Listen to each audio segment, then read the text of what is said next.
As you can kind of see there, it may be a little hard to make out there, but that is the red carpet being rolled out for GOP nominee Mitt Romney, who will make a speech tonight. This is some footage that our Neil King shot down there. Put this on our World Stream feature. You can find that at WSJ.com. Tonight, that is the big thing. You want to see that. Welcome, everyone. This is The Digit Show. I'm Paul Vigna, sitting in for Simon Constable today. We are going down to Florida immediately because, as you all know, of course, in 2008, Barack Obama really used the power of the internet to fuel his campaign.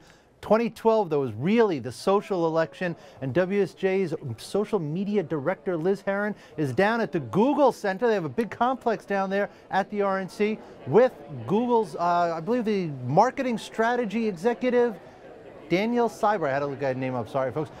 Liz, how are you doing down there?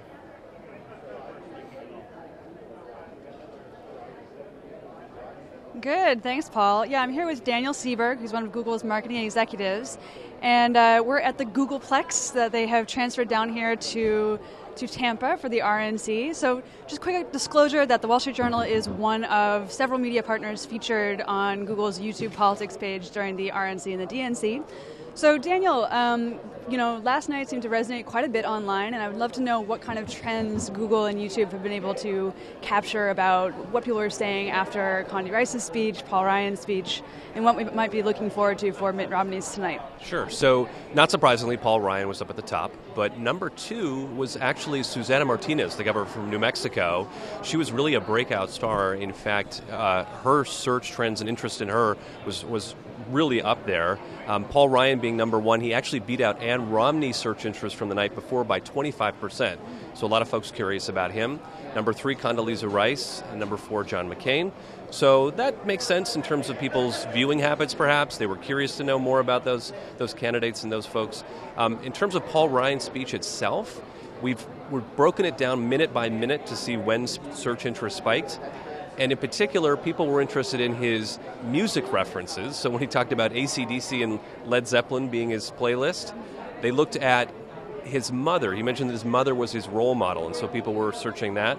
And then when he said that the president's slogans today are tired and the policies are not working, a lot of people were checking that out as well. So that's what we've seen last night with regards to search interest. That's really interesting. So are you seeing any people, like a higher volume of search for Mitt Romney ahead of his speech tonight? Certainly Mitt Romney is up there as one of the top search terms. He actually managed to overtake President Obama in terms of volume of search over the past week, just the other day. So over the past week, typically we've seen President Obama be higher than Mitt Romney, but just in the last 24 to 48 hours, Mitt Romney has surpassed search interest. Now, of course, next week we could see that reverse, but that's where we're at today. It's just literally sort of crossed over. That's really interesting. So, we're here at the Googleplex. You guys have transferred a little bit of your culture down here to Tampa. It's a huge facility. You've got everything from massage chairs and treadmill desks to, data and Google Plus Hangouts.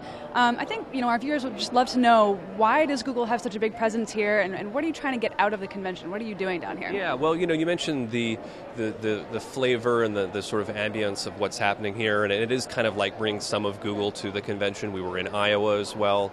And, really what we're here to do is to showcase our search trends, talk about our data, how that can help both candidates but also voters think about what they're looking for. We know they use our tools a lot. We want to kind of talk about that. We have our Google Plus Hangout studio that you mentioned. YouTube is the official live stream and social media partner with the RNC, but also, the DNC, we're working with them as well. We have a coffee bar, a place to relax, try to make it fun. We want to talk about issues that we feel like are important, like free and open internet. We've got different folks coming through here. We've had different politicians come through, do some hangouts, the occasional celebrity. It's just an opportunity to discuss what we think is great, showcase these products in a way that we think is relevant to people, and have a little fun. I mean, it's a stressful environment for some people, so hopefully they can chill out a little bit here too. That's true, yeah. And do you have anyone from Google sort of embedded with the campaign down here? Are you going to do the same for DNC? I don't know about embedded so much. I mean, we certainly have a lot of meetings with different politicians on both sides of the aisle. We're here in a very nonpartisan way. We're encouraging them to come in and do a hangout, either with a media partner or on their own. They can reach out to their constituents. And, hopefully we're opening the political discourse a little bit through something like a hangout, which gives you that chance to bring voters here who couldn't otherwise participate, ask some questions, just broaden the dynamic a little bit. And you talked about 4 years ago in 2008, when Google was part of that convention and that election cycle, we were excited that people were uploading videos to YouTube, just taking a flip cam and uploading some videos.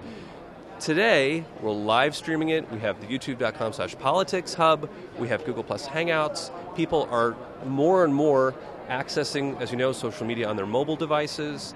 They're sharing what's going on here. It seems to have changed dramatically, even since Iowa, but since 2008 for sure.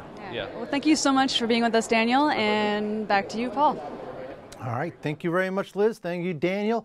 Oh, brave new world, huh? It sure is a new world. Listen, tonight, 9 p.m., RNC starts up. We will be covering it. You don't want to miss it. Alan Murray will be anchoring our live coverage of Mitt Romney's acceptance speech. Obviously, you can see that on the YouTube channel. The YouTube channel actually is, I'm not just saying this because we're partnering with them, it's actually a very good channel. You should check that one out. We're also on Hulu, obviously on WSJ.com and WSJ Live. Marco Rubio introducing Mitt Romney. We will start up at 9. I think that speech is probably going to go on at 10. So all the others really are the primetime stuff. So you don't want to miss it.